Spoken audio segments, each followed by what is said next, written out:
Hi everyone, welcome back to Simplicity Kitchen. I am Jen Pike, I'm your host and I am your pretend cook. And the reason I say your pretend cook is I am not a chef, I'm a mom, I'm a business owner, I am a functional nutritionist, and I'm so passionate about teaching you various recipes and inspirations to simply create more simplicity in what you are doing. So today I'm going to show you my cherry fudge flax smoothie that I love to do in the follicular phase of my menstrual cycle. So that is in that first part of our phase when you have stopped your menstrual cycle. You have your first day after it where you're really starting to feel like you're coming back into your body, your energy is up, and this is a great blood building period of time as estrogen is increasing and we are trying to re-thicken the lining of our uterus. Now, if you have men in your household, if you have your sons, they are not going to grow a uterine lining by having this smoothie. They will be totally fine to have it. There's many other reasons why I've selected these ingredients, and so I'm gonna walk you through it. In here, I have cashew milk that is in my blender, and I've got a glass of water that's sitting offside as well. For me, the morning depends on many different factors in terms of how much I am going to make my smoothie be in terms of like the actual amount it will yield. Sometimes it'll be a cup, right? It'll just be like a small mason jar. Other times I'll go a little bit larger. So I have that there just as an option. So we've got cashew milk as the base. You could do any non-dairy milk for this. And then what I'm gonna add in is a couple tablespoons worth of fresh ground flaxseed. Now I keep my flax when it has been ground in the fridge or in the freezer, and I use it quite often. I use it for the whole first half of my menstrual cycle to help to support healthy estrogen, and it's also a great source of fiber to help to support healthy elimination through the bowels. So I'm gonna add a couple of tablespoons worth here. Okay, it's also a really excellent binder as well too. And then what I'm going to do is I'm going to add in some cocoa. So this is what's going to give us that fudgy, chocolatey experience on top of having a chocolate-based protein powder. And so with this, I'm gonna add in another couple of tablespoons worth.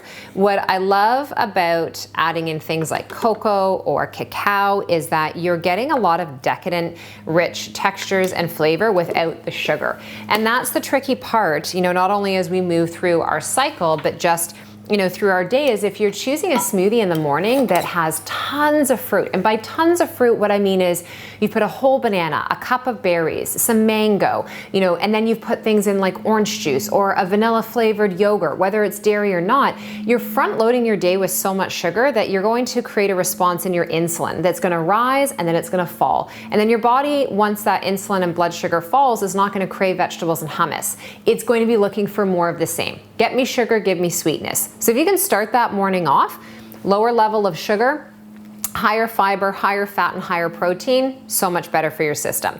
Now, my fruit of choice in this is going to actually be dark cherries. So this is frozen dark cherries that are organic. I love blends that have dark cherries. Amazing in terms of antioxidants, great source of vitamin C, and it's really gonna be beautiful in the smoothie overall. And then I'm using the Designs for Health, their Paleo Complete Powder. So I use a couple of different protein powders in our household.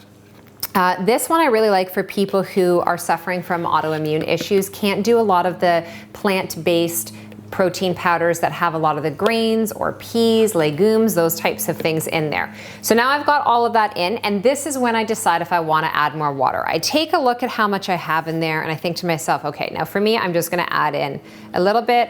I'm gonna pop the lid onto the blender and I'm gonna start to blend it and see what it creates. So you might want to turn your volume down for this.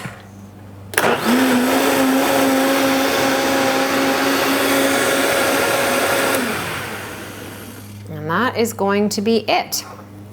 So taking a look at this, I feel like I can actually pour this into my smaller glass here, which you're gonna notice is actually a stemless wine glass, which I don't use for wine anymore, so I fancy up my smoothies. And so, oh my gosh, this smells so good. We're going to fit it all in. Almost. We just got it there. And so this is something that I would have Probably not first thing in the morning, to be honest. You know me, I love my elixirs, or I love doing my warm water and lemon in the morning. I would do that when I wake up, and then I probably would wait for me an hour or two until I really felt like I was hungry, and then this is what I would enjoy. And then again, following that intuitive eating pattern throughout the day. What is my body craving? And I lean into that. What is it that I need? How often do I need to fuel my system? This is an amazing way to start your day for breakfast or in the afternoon if you find that you are starting to feel like you've got a little craving for something sweet and decadent. I would definitely recommend putting in this cherry fudge flax smoothie any time of the day. Have an amazing rest of your day, and we'll see you back here next time.